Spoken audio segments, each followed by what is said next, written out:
Hey there, interwebs. I hope you're all doing well. So we need to quick discuss J.K. Rowling very publicly continuing to defend an anti-trans bigot who has also pushed anti-Semitic conspiracy theories as well as been quite literally supported by far-right neo-Nazi groups, and show how J.K. Rowling's continuing to use her platform to push harm that not only hurts trans people, but also into anti-Semitic conspiracy theories and anti-Semitic harm that ultimately supports far-right Nazis and groups. So let's just quick go over it, but just to say, if you want to know much more detail than I'm going to be able to go into in this unscripted off-the-cuff discussion, I have discussed all of these dynamics within much greater detail in these videos that are currently on screen, and we'll go much more into the history of J.K. Rowling, Posey Parker, and many others that I'll be touching upon briefly within this video.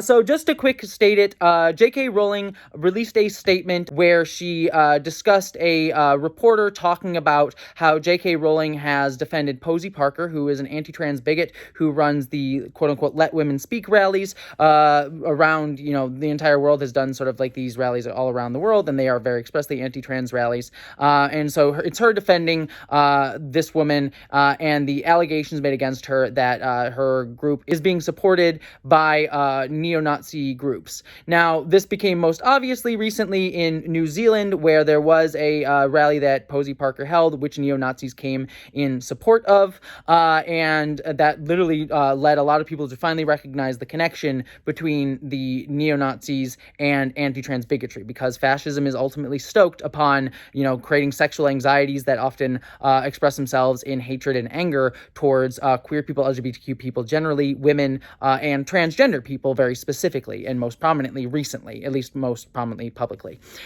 So this is a very clear connection. There's been a long history of me documenting the connection between far-right groups, fascism, and anti-trans turf groups like the ones that Posey Parker is the head of.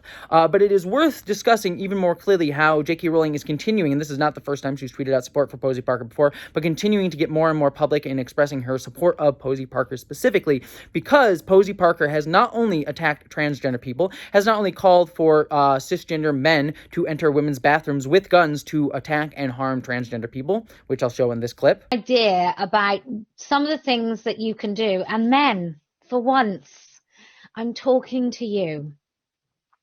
I'm talking about you dads who maybe carry, I think that's what you say. I'm so down with the American lingo. Maybe you carry, maybe you don't. Maybe you consider yourself a protector of women. Maybe you're that sort of man. Maybe you have a daughter or a mother or a wife. Maybe you have a sister. Maybe you just have some friends. Maybe you just think women are human and you don't need any absolute connection with them to feel compelled to protect us. I think you should start using women's toilets, men. As well as numerous other things, but it's also worth pointing out the connection here with Posey Parker, because Posey Parker recently has continued to spread anti-Semitic conspiracy theories, such as when she went on to a radio show where a reporter was very critical of Posey Parker's views, and Posey Parker took it that moment to discuss, bring up this conspiracy theory of, have you heard about these mysterious billionaires funding the anti-trans movement? Which is, if anyone knows about anti-Semitic conspiracy theories, one of the dog whistles for anti-Semitic stories and conspiracy theories is that people will say, well, there's these billionaires, these mysterious elites, quote unquote, who are funding different movements and trying to manipulate people, trying to destroy the cisgender men and turn them into trans women, like ruining fertility and things like that, and hurting cisgender women into trans men and ruining the woman's fertility. Sort of why there's a lot of this focus on trans men who have come out as trans men, and how they're harming our girls is the way they view trans men. It's because it's this anti-Semitic conspiracy theory of Jewish people trying to dilute the bloodline, dilute the eugenics of the Aryan women. And so these narratives gets created, and there's dog whistled by these things that Posey Parker is stating is there's these billionaires who are funding the anti-trans movement. And I want to just play you this clip from this radio show just to showcase to you how she brings it up. When you were asked about the motive of the trans lobby, you said at the extreme end, it's very dangerous people who want access to children and an entire dismantling of society. Do you think that that is not catastrophizing? Do you not know about the billionaires the billionaire men who are pushing this ideology and funding it. Are you not aware of those people? No, tell me more. Are you saying that doesn't happen? No, tell me more. You just need to... No, women across New Zealand, they are very, very aware that there are men in women's spaces, men in women's sports, and they are giving carte blanche access to, unfettered access to women's spaces as soon as you say that those men are part of the transgender ideology. As soon as a man basically puts on a dress, he is given unfettered access to women's spaces, including prisons, including rape crisis centres. And I just think it's absolutely preposterous if you don't think women across New Zealand are afraid of that. Could you please tell me a little more about the billionaires funding the transgender lobby? Well, yes. You've got Big Pharma, for example. They make a substantial amount of money out of transgenderism.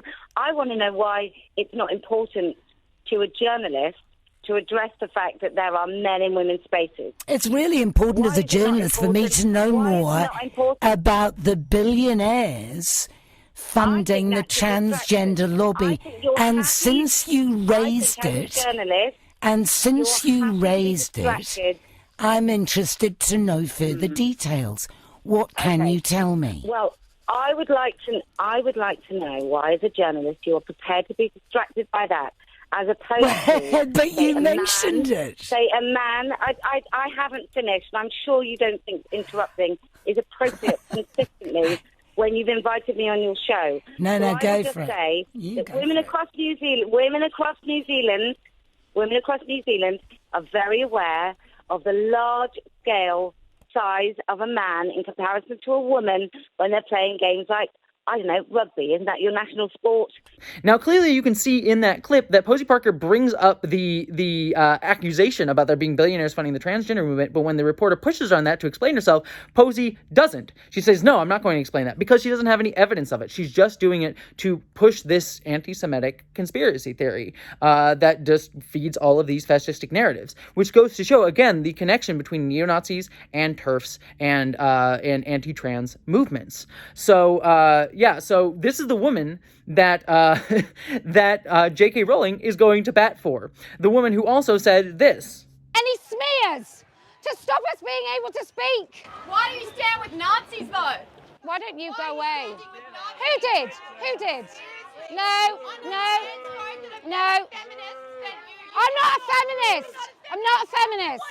Yeah, J.K. Rowling, who is trying to prop herself up as this great feminist, is going to bat for a woman who's very clearly said she's not a feminist. And again, attacked trans people, attacked queer people, called for violence against transgender people, and promoted anti-Semitic conspiracy theories. You know, I've already done a bunch of videos on J.K. Rowling, done a bunch of videos on Posey Parker, but it's worth documenting these moments because it's like, you can see how J.K. Rowling is getting more and more explicit in her public support of these groups and people who are quite literally having connections with neo-Nazis and punk groups. And as much as she likes to deny it, while there may not be any explicit, direct connections, there may be proof even further if someone drills down of there being explicit discussions between Posey Parker and neo-Nazi groups. But even if there weren't, they are saying the same things. They are dog whistling the same things and trying to push the same ideas into mainstream spaces. So whether or not there is an explicit connection, and there very well might be, I would not be surprised at all. But even if there is not, that's how these far-right groups work. They work by saying, oh, we don't have any connections to each other, so they can have plausible deniability,